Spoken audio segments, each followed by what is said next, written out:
Thanks everybody for joining us today. We're talking about New York State Penn's error resolution. And I'm joined today by Melissa Ludeman from Village Care Max. Thanks for joining, Melissa. Thank you. Dimeji Olia-Inca from Leap Orbit. Hello. Thanks, Dimeji. How's it going? And myself, Jake Tunney. I'll be sort of your MC today. Let's jump right in. So, Melissa, thanks again for joining. Sure. Please tell us about PNDS. So what is PNDS? PNDS, our favorite report. So PNDS, or PENS, also known as the Provider Network Data System. There are two files that health plans are required to submit on a quarterly basis to the New York State Department of Health, or DOH, and it's to show which providers are currently participating in our network, what services they provide, and where they're located. So today, Village Care Max currently submits PENS files for our MAP plan, which is a Medicaid Advantage Plus plan, and our MLTC, which is a Managed Long-Term Care plan. And we service the 4 boroughs. So our PENS files include our PAR providers for those 2 plans in all those 4 counties. Awesome. Thank you, Melissa. That's a great intro. So tell me a little bit why this is so important. So PENS is really, it's intended for the Department of Health to gather information about, who the contracted providers are and service networks that health plans are contracted with in New York State. But primarily, it's important to ensure that our provider networks are adequate for our plan members. We'll have enough providers that have certain specialties in our members' geographic areas, and really to ensure our providers' data is current and accurate for all of our members. Okay, excellent. Makes sense.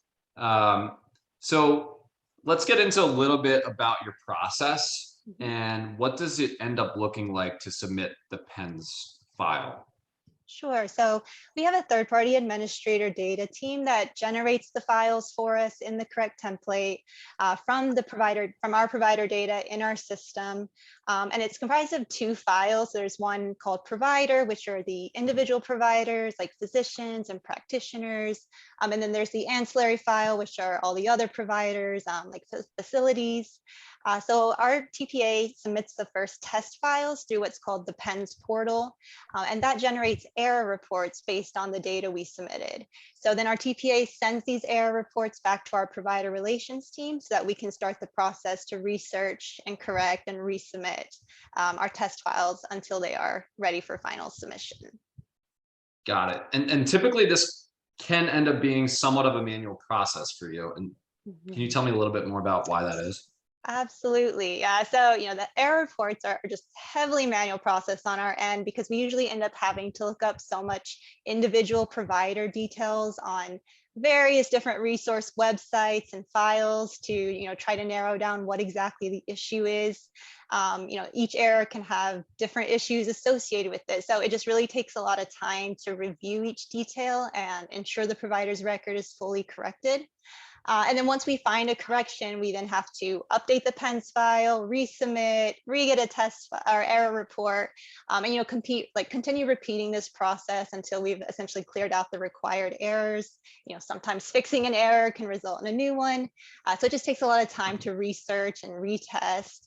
And then lastly, once the files are completed, we then have to take all the corrections that we made in for PENS and then submit them back to our TPA to ensure that that data gets corrected in our system for the next quarter submission going forward.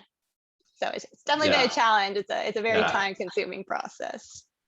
Yeah, absolutely. And the more that we've worked on it, the more familiar we've gotten with your process and sort of talking about how we can automate that. And we'll be getting into that shortly. But before we do, let's talk a little bit more about some of the detail of PENS errors. So we have both critical and soft errors. Could you tell me a little bit about each of those?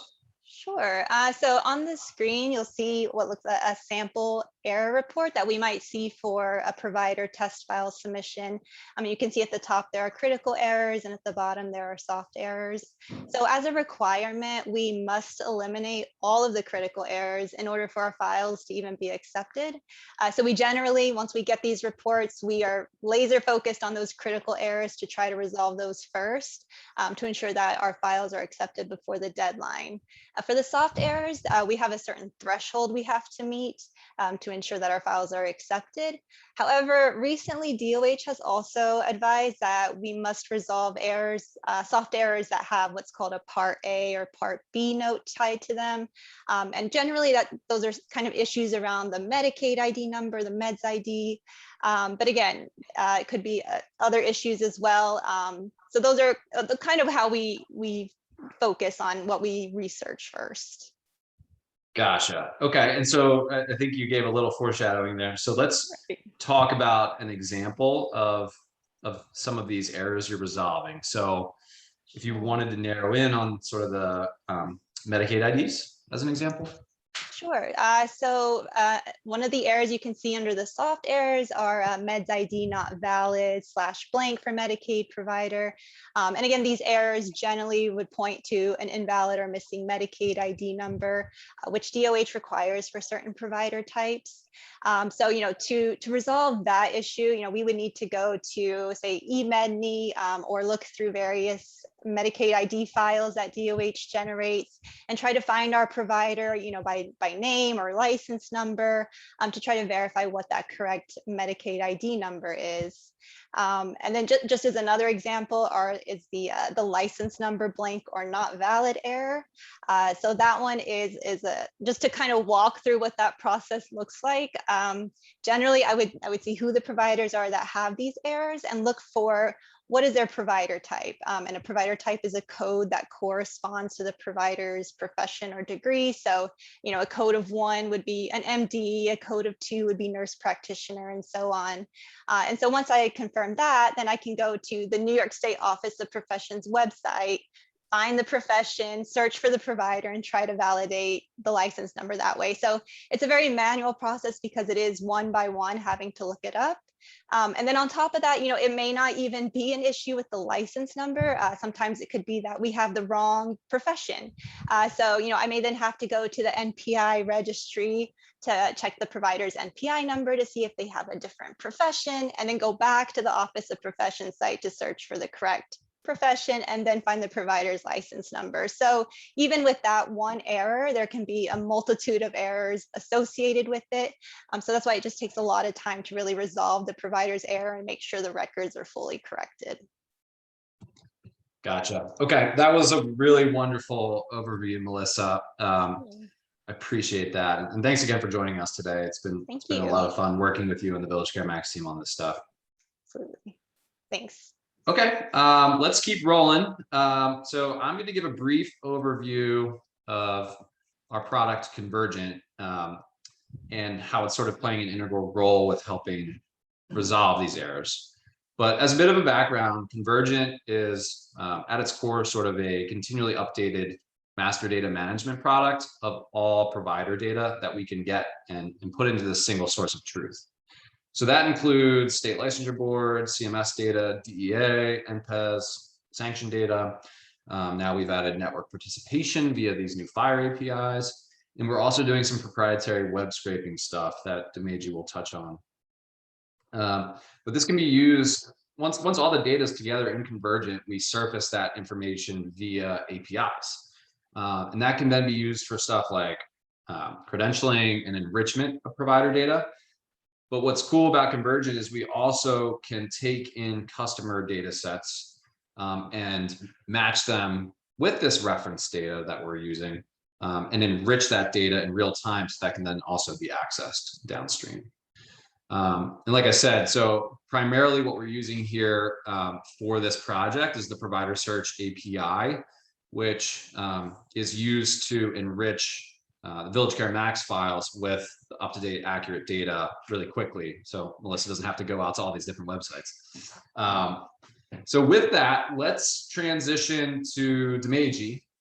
I think when I first see this slide, I'm like, wow, what is this crazy Egyptian hieroglyphics that you came up with, Demeji, but really what this is showing from a high level, and I don't want to steal too much of your thunder, Demeji, but this is a combination of using Azure Data Factory and Convergent to take Melissa's data and clean it up so that it can be ready for pen submission. But before I get too far, Demeji, would you like to take over from here and sort of share about how you're handling this error resolution project? Of course, thank you. So how the process would start out, Melissa would send me an individual error report and a submission file. So I would have to correspond the error code which described the error in the affected field with the correct submission record inside the submission file, combining that into one single file. So that one single file I would then use to run through our data transformation pipeline, which would query and retrieve the various data sources from Convergent to enrich the submission file, and also fix any of the PNDS logic or format errors. And on the outbound side, it would submit a file ready for submission, so Melissa could submit that back to PNDS. Okay, awesome. So yeah, so thank you, Demeji, and I'll get into some questions here briefly with you about sort of the nerdy side of things and how you were able to gather the necessary data. But really, just kind of summarize what's going on here is you kind of have two things, right? You have the corrected data that's going in, but you're also using, and so that's coming from Convergent, but then you're also using Azure Data Factory to sort of transform and identify issues that aren't up to the pen's spec. So Exactly. these two really go together here. So let's talk about some of the data sources that you had to go out and get. I know Melissa's kind of touched on that, but maybe let's start with sort of the New York licensure data and how you're able to bring that into Convergent. Yeah, so among one of the many areas that we were seeing in the error report were license invalidation or blank errors. So thanks to Melissa, she pointed me in the right direction with the emednewyork.org website, where they have provider licenses for New York medical providers. So I would use their NPIs to look up their provider licenses and be returned that. But the actual website did not have an available license roster file available for me to download. So I ended up having to use RPA, robotic process automation, as a web scraping tool to help me automate the repetitive NPI searches, retrieve those licenses, and place those in a standard Excel or a CSV file. Then I would ingest that file into Convergent, and from there I would, the data factory pipeline would be able to query and return that data, and I would use it to enrich the submission file. Okay. But another one issue I did find with that was the website did not have all the providers that existed within the submission file. So there were some gaps, and as also PNDS requires the licenses to only have 6 characters. So there was a limit on that, and some licenses I was getting from the website were longer than that. So I ended up having to use licensor data from MPES, another Convergent data source, and to fill in those gaps, and it helped me get through that hurdle. Yeah, I thought that was interesting that even though we sort of found a really good source for the majority of these licenses, it didn't resolve quite, every single license error that we were having. So being able to reference another data source and sort of cross-check licenses with those 2 files was definitely helpful, and something that helped, Convergent, by creating that single source, makes it super easy. So that was cool. Maybe let's chat about New York Medicaid IDs briefly. Okay, yes, of course. So that is another common error that I found throughout the submission file is invalid or blank MIS numbers.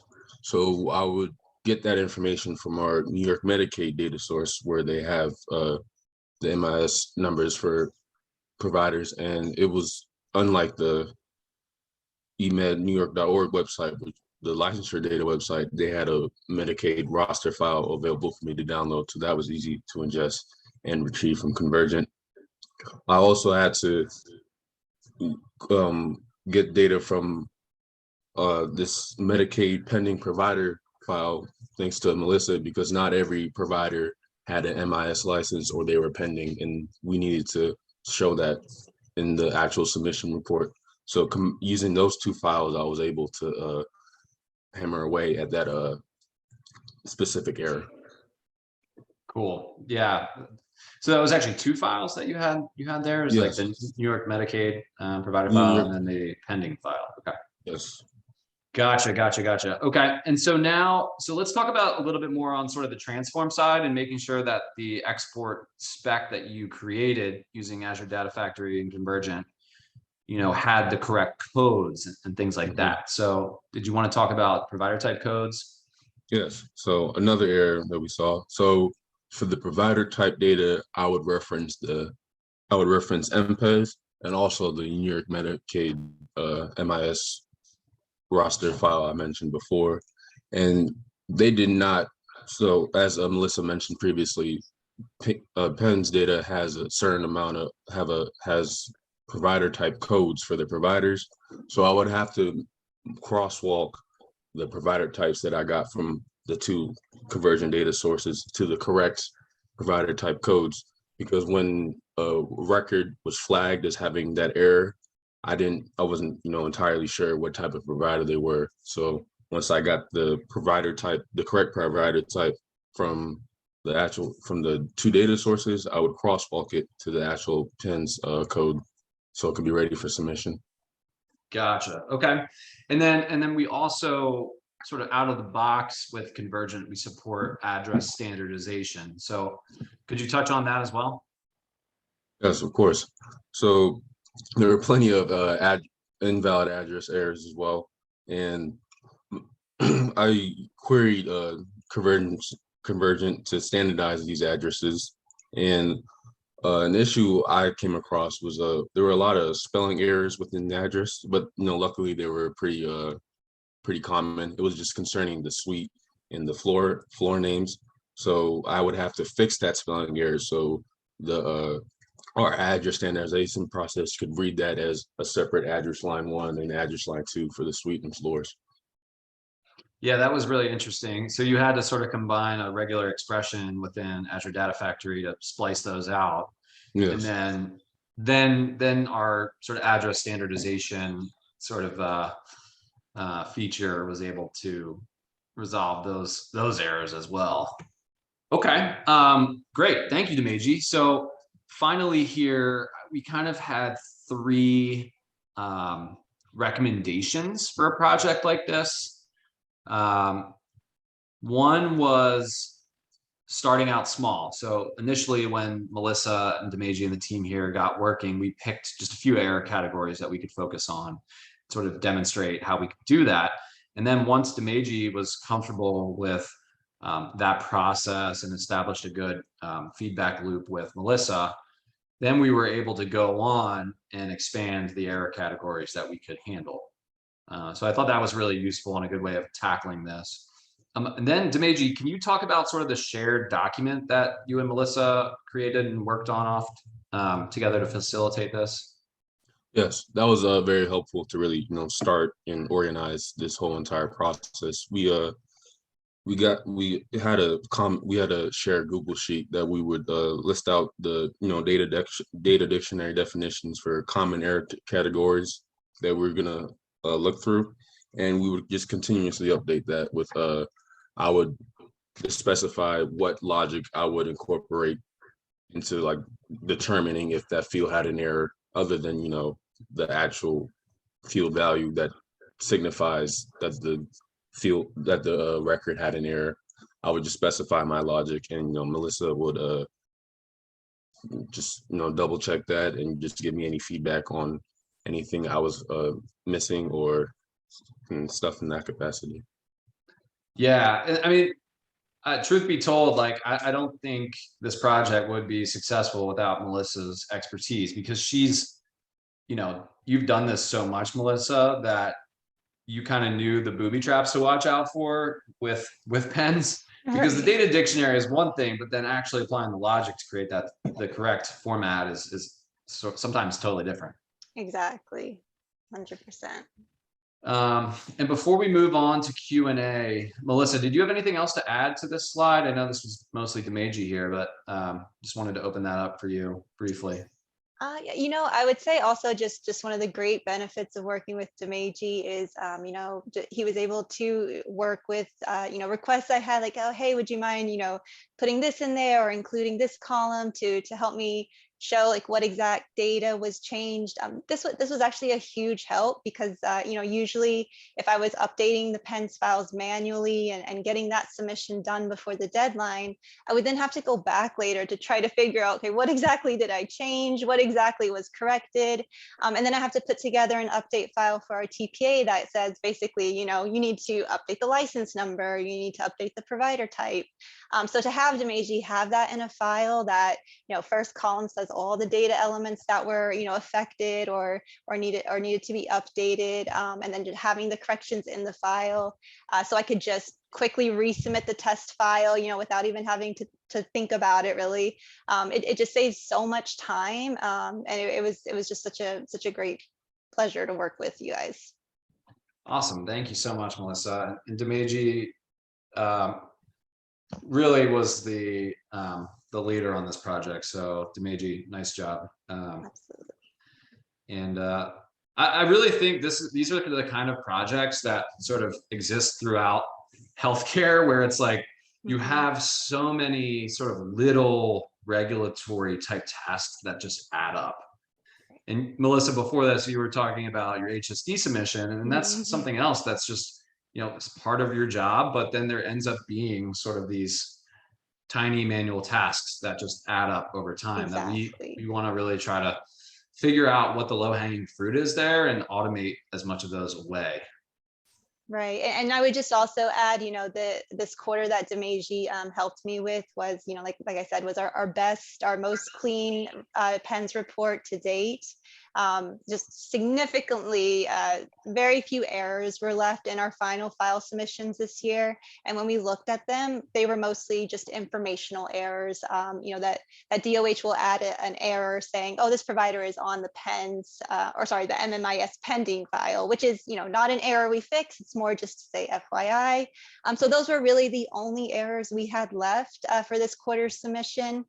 So just compared to our previous quarter submissions, it was such a huge improvement, and it freed up so much time to be able to go in and look at those errors that we just didn't have the time to do before. So it was such a huge help. Great. Yeah, thank you. And thanks for the opportunity of working with you on this, Melissa. Absolutely. Thank you, guys. Okay, let's open it up to Q&A. I think LinkedIn Live is still getting used to, so I think we have a couple options here. If you want to add it in the chat for Zoom or on the chat on the actual LinkedIn event, feel free to do that. Looks like we still have a decent number of attendees here that might have some questions for the experts that we've got on the call. So if you've got any, speak now, forever hold your peace. So let's see. I'll give it a couple minutes. I know that was pretty comprehensive. And just FYI, this recording will be available to share out after. So I think there's a lot of gold nuggets here to share with everybody. And if you want to work with the Leap Orbit team, feel free to reach out to me, Jay Tunney. My email is jtunney@leaporbit.com. Happy to have a conversation and set up a time to chat about how we can automate more PENS error resolutions for any other health plans or organizations on the call. So happy to do that. And if there's no questions, I think we'll probably wrap this up. I thought that was pithy, and we'll give everybody back the next 34 minutes of their day. But Melissa and Demeji, thanks again so much for participating in this. I thought it was really fun. Enjoyed speaking with you, and have a great rest of your day. Thank you so much, Jake and Dimeji. Always a Likewise. pleasure. Okay. I'm going to stop this LinkedIn stream now, and we'll go back to our days. Bye all. Bye. Have a good one.